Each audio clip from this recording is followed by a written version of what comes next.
Setiap hari, bocah itu menukar barang antik keluarganya dengan uang. Karena dia punya rencana pensiun. Setiap hari dia memilih barang yang bisa dia bawa. Tak lama lagi dia bisa meninggalkan keluarganya. Bersama para pelayan yang satu-satunya peduli padanya. Para pelayan tidak tahu mengapa tuan muda mereka berjalan-jalan di sini setiap hari. Mereka pikir tuan muda hanya menyukai dekorasi di sini. Jika barang-barang di sini dirusaknya, tuan besar pasti tidak akan memaafkan mereka. Bocah itu tahu ayahnya hanya peduli pada ilmu bela diri. Hal lain tidak dipedulikannya, tapi ayahnya tahu semua yang dia lakukan. Setiap hari ada laporan tentang kegiatannya. Ayahnya adalah orang terkuat yang pernah ada. Keluarganya adalah klan Nangong yang terkenal di Hering. Setiap orang dalam keluarga menjunjung tinggi ilmu bela diri. Kakak-kakak laki-lakinya mewarisi bakat ayahnya. Dia juga pernah berlatih keras agar tidak mengecewakan nama keluarganya. Tapi bakatnya tidak tinggi dan dantiannya tiba-tiba hancur. Sekarang, memikirkannya saja membuatnya gemetar. Jadi di kehidupan ini, dia tidak akan bersaing untuk posisi kepala keluarga. Semuanya berawal dari hari pemilihan kepala keluarga Nangong. Semua orang membahas siapa yang akan menang. Ketiga kakaknya adalah subjek pembicaraan. Ketika membicarakannya, mereka menganggapnya lelucon. Semua orang memanggilnya sampah. Saat itu, seorang lelaki tua datang menghampirinya. Bocah itu mengabaikannya, duduk di hadapannya. Lelaki tua itu mengatakan bahwa keluarganya dibunuh 8 tahun lalu. Kondisi bocah itu sekarang sangat mirip dengan dirinya saat itu. Jika dia kembali ke masa lalu, dia bisa menghindari tragedi itu. Setelah 8 tahun, meskipun dia menemukan caranya, dia tidak berani mencobanya. Bocah itu tidak ingin mendengar omong kosong orang gila itu. Dia bangkit dan hendak pergi. Saat hampir jatuh, lelaki tua itu segera menangkapnya.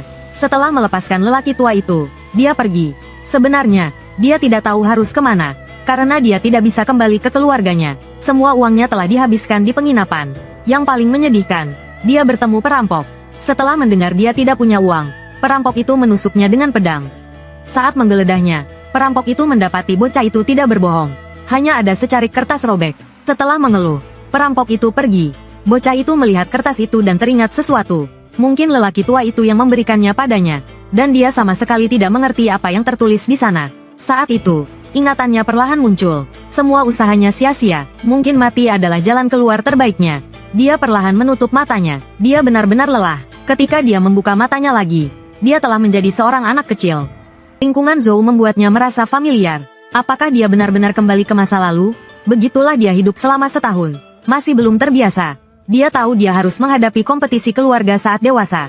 Di kehidupan sebelumnya, dia tidak berbakat tetapi tetap berusaha keras. Di kehidupan ini, dia tidak yakin bisa melampaui kakak-kakaknya. Jadi dia harus menemukan cara untuk hidup nyaman, yaitu meninggalkan keluarga yang menyesakkan ini. Mungkin karena terlalu keras, dia buang air besar di celana. Hari ini adalah hari kelulusan TK tuan mereka. Pengawal klan Nangong datang untuk mengantarnya pulang. Bocah itu diam-diam menjual barang antik di sini selama 8 tahun. Dia merasa sedikit enggan untuk pergi. Tapi mengingat tidak ada lagi yang bisa dijual, dia merasa lega. Dalam keluarga ahli bela diri ini, tapi dia sama sekali tidak ingin berlatih. Beberapa tahun ini, kakak-kakaknya pasti berlatih keras. Kapten yang menjemputnya juga termasuk yang terbaik di luar keluarga. Kapten Ouchang senang melihat tuan muda tumbuh dengan sehat. Lagi pula, Dewan Tetua telah menghentikan tunjangan tuan muda. Dalam kondisi seperti itu, dia masih bisa tumbuh dengan positif. Mereka pasti akan mengantarnya pulang dengan selamat. Lalu mereka mempersilakan tuan muda naik kereta. Semua orang di rumah menunggunya. Di dalam kereta, anak laki-laki itu terus memikirkan perkataan kapten. Dewan Tetua yang menghentikan tunjangannya pasti benar. Anehnya, tunjangan beberapa tahun ini lebih banyak dari biasanya. Sambil berpikir, dia sampai di rumahnya. Semua anggota keluarga inti di balik pintu ini sedang menunggunya. Bukan untuk menyambut, tetapi untuk mengamati bakatnya. Dia akan melakukan yang terbaik sesuai rencana. Membuat mereka mengatakan bahwa dia tidak memiliki bakat dalam seni bela diri. Lalu dia bisa meninggalkan keluarga dengan gembira membawa uang. Tiba-tiba dia dikejutkan oleh aura yang kuat. Dia tidak menyangka orang itu akan muncul di sini. Dewa bela diri terkuat saat ini. Kepala keluarga klan Nangong. Juga ayahnya yang paling dia takuti. Dalam ingatannya, ayahnya tidak pernah berpartisipasi dalam acara seperti ini. Dia tidak tahu apakah rencananya bisa menipu ayahnya. Kepala keluarga menyuruh Kapten Dara pergi lebih dulu. Lalu bertanya mengapa dia tidak memberi salam kepada ayahnya. Bukannya dia tidak memberi salam, tetapi aura yang kuat membuatnya tidak bisa bergerak. Melihat putranya tidak sopan, kepala keluarga hendak menghukum pelayannya. Anak laki-laki itu tidak ingin melibatkan pelayan wanitanya, satu-satunya yang peduli padanya. Akhirnya dia mengatasi rasa takutnya dan segera memberi salam kepada ayahnya. Melihat ini, ayahnya tidak banyak bicara dan berbalik pergi. Kemudian, pesta untuk tuan muda yang telah kembali dimulai. Di pesta itu, dia melihat kakak-kakaknya. Di kehidupan sebelumnya, dia masih bersaing dengan ketiga kakaknya. Di kehidupan ini, dia tidak akan melakukan hal bodoh lagi. Dia harus berusaha sekuat tenaga untuk menunjukkan keramahannya. Dia akan menyerahkan perebutan posisi kepala keluarga kepada kakak-kakaknya dan tidak akan ikut campur. Setelah pesta berakhir, para tamu diminta pergi. Karena hanya anggota keluarga inti yang dapat menyaksikan tes tuan muda. Setelah para tamu pergi, para tetua menyuruh orang untuk mengeluarkan barang-barang yang telah disiapkan. Hari ini mereka akan menguji bakat tuan muda. Ada 3 tes yang harus dia selesaikan. Yang pertama adalah menguji kekuatannya. Tuan muda dengan mudah mengangkat bola besi kecil. Semua orang mengira dia bercanda. Kakak-kakaknya dapat mengangkat bola besi seberat 10 kg ke atas. Dia bahkan tidak bisa mengangkat bola besi seberat 5 kg. Para tetua hanya bisa melanjutkan ke tes kelincahan berikutnya. Dia jatuh kurang dari 1 detik setelah naik. Tes ketiga adalah menguji kemampuan persepsinya. Anak laki-laki itu menyadari bahwa hanya kakak-kakaknya dan beberapa anggota inti yang memperhatikan. Sekarang, bahkan jika diberi posisi kepala keluarga, dia tidak menginginkannya. Sang ayah memperhatikan tes putra bungsunya dari kejauhan. Dia belum bisa melihat tujuan putranya. Tes ketiga akan mengalirkan teknik rahasia keluarga Nangong ke seluruh tubuh tuan muda. Dia harus mengingat jalurnya dan menjalankannya lagi. Inilah kesempatan yang ditunggu anak laki-laki itu. Dia akan mengacaukan meridiannya sepenuhnya. Dengan begitu, dia tidak akan bisa berlatih seni bela diri selama beberapa tahun. Dia menjalankan teknik keluarga secara sembarangan dan merusak meridiannya. Agar tidak ketahuan, dia hanya bisa menahan rasa sakitnya. Selama dia bisa meninggalkan keluarga, cedera tidak masalah. Lagi pula, dokter dan obat-obatan keluarga adalah yang terbaik. Saat semua orang merasa ada yang tidak beres dengan kondisinya, anak laki-laki itu memuntahkan seteguk darah. Lalu dia jatuh pingsan. Para tetua segera menyuruh orang untuk mencari dokter. Saat itu, kepala keluarga datang dan menyuruh mereka berhenti. Ia memerintahkan tetua untuk memanggil tabib ke kamarnya. Setelah berkata demikian, ia menghilang dari tempat itu. Ketiga kakak laki-laki itu termenung melihat hal tersebut. Apakah ayah mereka lebih peduli pada adik mereka? Di tempat lain, tetua telah tiba di kamar tabib. Ia tidak mengerti mengapa orang ini disebut tabib. Ia pun segera membangunkan tabib dan mengatakan bahwa kepala keluarga memanggilnya. Melihat tabib tidak menghiraukannya, tetua mengatakan jika ia tidak pergi, kepala keluarga akan membuat lubang di tubuhnya. Ancaman itu ternyata berhasil. Setelah tabib pergi, tetua termenung. Ia tahu napas tuan muda seharusnya sudah putus sejak lama. Ia tidak menyangka tuan muda masih hidup dan diperhatikan oleh kepala keluarga. Apakah karena tuan muda sangat mirip dengan mendiang istrinya? Mungkinkah itu alasannya? Beberapa hari kemudian, anak laki-laki itu membuka matanya dan mendengar percakapan di sampingnya. Tabib tidak menyangka masih ada tubuh bela diri surgawi di zaman sekarang. Anak laki-laki itu tidak mengerti apa yang mereka bicarakan. Ia hanya merasa tubuhnya tidak sakit, malah penuh kekuatan. Ia pikir ia sudah pingsan selama beberapa bulan. Tabib bertanya pada kepala keluarga, apakah putranya tidak terlalu cerdas? Anak laki-laki itu tahu, bahkan pemimpin sekte besar pun tidak berani memanggil ayahnya dengan nama. Ia tidak tahu siapa orang di hadapannya ini. Tabib mengatakan bahwa dialah yang menyelamatkan anak laki-laki itu. Anak laki-laki itu berterima kasih. Tapi dalam hatinya ia tahu ia tidak bisa berpura-pura sakit lagi. Ia harus memikirkan cara lain untuk meninggalkan keluarga. Meskipun ayahnya tidak tahu apa yang ia rencanakan, cepat atau lambat ayahnya akan tahu. Anak laki-laki itu belum pernah berbicara dengan ayahnya selama ini. Ia merasa ayahnya berbeda dari sebelumnya. Tabib bertanya apakah ia merasa tidak nyaman. Anak laki-laki itu merasa sangat energik. Tabib mengatakan jika tidak diobati, ia pasti sudah mati. Meridian anak laki-laki itu tidak biasa, saling terkait. Hal itu menyebabkan bakatnya tidak akan terlalu tinggi. Seperti sebelumnya, memaksa membukanya hanya akan mengembalikannya ke keadaan semula. Jika terjadi lagi, meridiannya akan hancur. Anak laki-laki itu tidak menyangka rencananya begitu berbahaya. Ia pun kembali berterima kasih pada tabib karena telah menyelamatkannya. Lihat anak laki-laki itu sopan. Tabib bertanya namanya. Anak laki-laki itu mengatakan namanya Nangong Dazao. Tabib mengatakan dua tubuh bela diri surgawi muncul dalam satu keluarga. Ia tidak tahu apa dampaknya bagi dunia persilatan nantinya. Kepala keluarga menyela percakapan mereka. Ia hanya peduli apakah putra bungsunya masih bisa berlatih bela diri. Tabib mengatakan sebagian besar jurus bela diri tidak bisa ia latih. Bahkan jurus hati tenang keluarga Nangong sekalipun. Memaksakan diri berlatih hanya akan menghancurkan meridiannya. Mendengar itu, Dazao sangat gembira. Ayahnya memanggil penjaga bayangan. Ia memerintahkannya untuk mengambil sesuatu. Kemudian, ia memberikan buku pedang dasar pada Dazao. Itu hanyalah jurus pedang dasar yang dipelajari anak-anak. Bisa dipelajari dan dikuasai tanpa tenaga dalam. Dazao merasa ayahnya menyerah padanya lagi. Ia memutuskan untuk makan dulu. Saat itu, ia tidak tahu buku itu akan mengubah segalanya. Kembali ke kediaman. Para pelayan senang melihatnya baik-baik saja. Para pelayan wanitalah yang peduli padanya. Hanya di sini ia merasakan hangatnya keluarga. Tentu saja, rencananya untuk kabur masih berlanjut. Tapi tabib mengatakan ia memiliki tubuh bela diri ilahi. Ia tahu ada banyak jenis tubuh di dunia ini.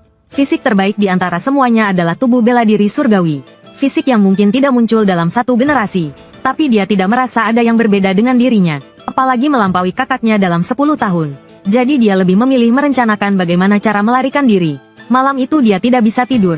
Dia pikir membaca buku bisa membantunya tidur. Tujuan penulis menulis buku ini adalah untuk mencapai puncak terobosan. Alih-alih menjadi buku rahasia, hanya ada 3 jurus sederhana. Sebagian besar adalah jejak penulis sendiri. Buku itu mengatakan orang biasa yang berlatih pedang berpikir di mana titik akhirnya. Energi pedang yang kuat, teknik mengendalikan pedang, bahkan memiliki hati pedang. Kebanyakan orang mengabaikan pentingnya titik awal. Penulis telah menguasai semua ilmu pedang di dunia. Dia membagi ilmu pedang menjadi 3 poin berdasarkan pemahamannya sendiri. Bentuk langit, bentuk bumi, bentuk manusia. Menguasai ketiga gerakan ini memungkinkan penggunaan teknik pedang apapun. Zhao kecil merasa penulis itu lebih seperti penipu. Tapi tanpa sadar dia melihat ke arah pedang di sampingnya. Di sisi lain, kepala keluarga dan tabib menyaksikan seluruh keluarga dari atap. Setiap ruang terbuka ada orang yang berlatih tanding. Tabib menganggap pemandangan ini mengerikan. Sebuah sosok menarik perhatian mereka. Itu adalah putra bungsu yang keluar dari kamar sambil menyeret pedang. Zhao kecil telah mengayunkan pedang setidaknya puluhan ribu kali di kehidupan sebelumnya. Ilmu pedang dasar seperti ini bukanlah apa-apa baginya. Tapi memang hanya ada 3 jurus. Dia merasa bisa menulis buku rahasia semacam ini sendiri. Tapi entah kenapa dia masih ingin mengayunkannya beberapa kali sebelum tidur. Tak lama kemudian, ekspresi tabib berubah menjadi terkejut. Dia curiga apakah kepala keluarga telah melakukan sesuatu pada anak itu. Kepala keluarga mengatakan dia tidak melakukan apa-apa. Putranya hanya mengayunkan pedang. Tabib tahu bahwa kepala keluarga memberinya salinan asli dari Kaisar Pedang. Tapi itu hanya 3 jurus pedang dasar. Dia masih belum bisa memahami kondisi anak laki-laki itu. Kepala keluarga memandang putranya tanpa banyak bicara. Seiring berjalannya waktu, matahari akan segera terbit. Tabib bertanya apakah anak laki-laki itu telah memasuki alam tanpa diri. Kondisi yang hanya bisa dimasuki dengan sedikit keberuntungan. Tidak hanya bisa mendapatkan jawaban di sini, tetapi juga menemukan jalan baru. Kepala keluarga memberitahu tabib bahwa putranya hanya sedang mengayunkan pedang. Meskipun tubuhnya lemah, dan bahkan tidak memiliki energi internal, dunia bela diri yang luas sedang terbuka untuknya. Ayahnya memberinya buku rahasia bela diri yang hanya berisi 3 jurus. Karena tidak bisa tidur di malam hari, dia memutuskan untuk berlatih sesuai buku. Tapi tak disangka, setelah mengayunkan pedangnya sekali, dia tidak bisa berhenti. Meskipun keringat terus mengalir, seluruh tubuhnya terasa segar. Dia tidak ingat mengayunkan pedang begitu menyenangkan. Meskipun dia terus berlatih bela diri di kehidupan sebelumnya, yang menantinya hanyalah rasa sakit. Bahkan meniru orang lain membutuhkan ribuan latihan. Ayah dan tabib terus mengawasi anak laki-laki itu dari atap. Mereka tahu bahwa bagian dalam tubuh anak laki-laki itu seperti tanah kering. Jadi tabib tidak bisa memahami situasi saat ini.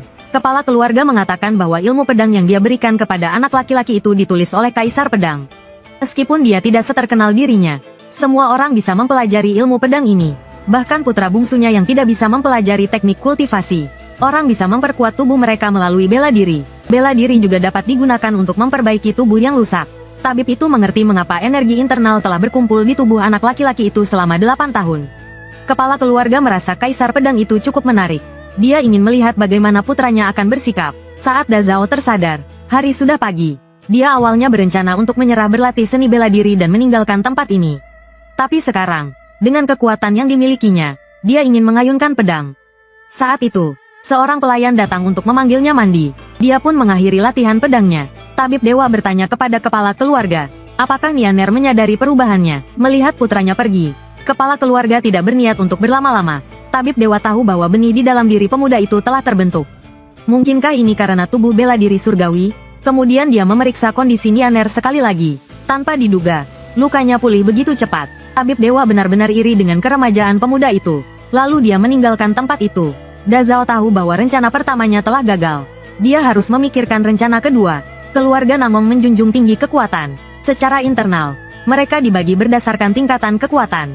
Semua ini karena ideologi yang ditanamkan oleh ayahnya. Hanya kata-kata orang kuat yang benar. Tapi semua ini tidak ada hubungannya dengan dirinya. Kemudian dia pergi ke tempat latihan. Dia mengira tempat itu akan penuh sesak. Namun, tidak ada seorang pun di sana. Saat dia bingung, beberapa orang kembali ke tempat latihan. Dari percakapan mereka, dia mengetahui bahwa mereka pergi untuk menyaksikan teknik pedang. Kemudian mereka membicarakan putra bungsu keluarga. Katanya, dia benar-benar tidak berguna. dan dia akan mengikuti ujian tempat latihan bersama mereka. Untuk menjadi murid Namong resmi, harus lulus ujian ini. Salah satu ujiannya adalah menunggu evaluasi tahunan, dan yang lainnya adalah mengalahkan semua murid di sini. Ujian ini disebut oleh para murid sebagai pertarungan tanpa rasa takut. Kakak-kakaknya masing-masing membutuhkan waktu 6 dan 9 hari. Cara lulus seperti ini memang gila. Lagi pula, semua yang datang ke sini adalah elit di antara elit. Ingatan kehidupan lampaunya masih mempengaruhi Da Zhao. Kemudian dia diam-diam meninggalkan tempat itu. Dia hanya bisa menunggu evaluasi tahunan yang diadakan setahun sekali. Rencana pertama digagalkan oleh kemunculan tabib dewa. Rencana kedua harus berhasil. Pada usia 5 tahun, dia hafal 4 kitab dan 5 klasik. Pada usia 8 tahun, dia lulus ujian kerajaan. Pada usia 10 tahun, dia meninggalkan jabatannya dan menghilang dari dunia. Ketika dia muncul kembali, dia telah menjadi wakil ahli strategi klan Nangong. Hari ini, dia secara pribadi datang untuk menjemput Tuan Muda ke tempat latihan. Barusan, Tuan Muda dengan gembira bersiap untuk berlatih pedang. Dia hanya perlu mengayunkan pedangnya selama 100 tahun untuk mengumpulkan kekuatan selama 30 tahun. Meskipun begitu, dia tidak tahu mengapa dia terus melakukannya. Dia tahu seseorang akan membawanya ke tempat latihan hari ini. Tak disangka, orang penting yang datang menjemputnya.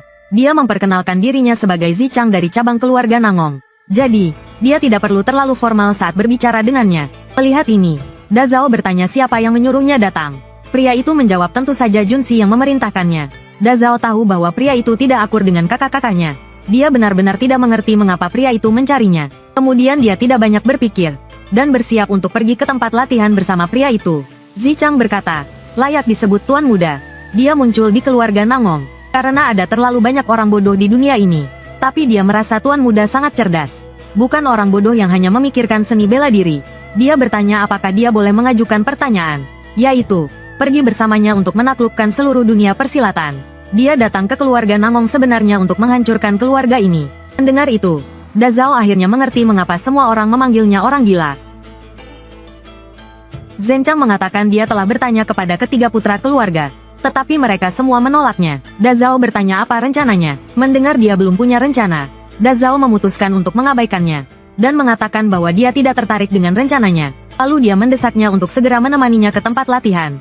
Terlalu banyak berinteraksi dengan orang seperti ini, mungkin akan mempengaruhi rencananya sendiri. Kemudian mereka berdua tiba di tempat latihan. Zhenchang dengan antusias memperkenalkan Tuan Muda kepada semua orang. Setelah mengetahui siapa dia, semua orang menganggapnya sebagai saingan. Da Zhao tahu tak lama lagi, orang-orang itu akan kecewa padanya. Tak disangka Zhenchang malah berkata, bahwa dia akan menaklukkan orang-orang bodoh keluarga Nangong ini. Mendengar itu, semua orang merasa terhina. Tapi Zhenchang tidak berniat berhenti. Dia melanjutkan dengan memperkenalkan bahwa dia akan menjadi kepala keluarga di masa depan. Da Zhao yang marah langsung meninjunya. Selagi orang-orang di sana belum bereaksi, Da Zhao meminta semua orang untuk mengabaikan perkataan orang gila itu. Dia segera membawa Zhenchang pergi dari sana. Di ruang perawatan, tabib ajaib muncul di sana. Setelah memeriksa, dia mengatakan Zhenchang baik-baik saja. Dia tidak tahu mengapa Tuan Muda memukulnya hingga pingsan. Da Zhao segera mengalihkan pembicaraan. Dia bertanya apakah tabib ajaib akan tinggal di keluarga untuk waktu yang lama. Tabib ajaib mengatakan di sini dia punya makanan, minuman, dan tempat tinggal. Yang terpenting, ada orang yang menarik di sini. Setelah berpamitan dengan tabib ajaib, Da Zhao merasa aneh. Di kehidupan sebelumnya, dia tidak ingat tabib ajaib muncul di sini. Mungkinkah ada sesuatu yang mengubah masa depan?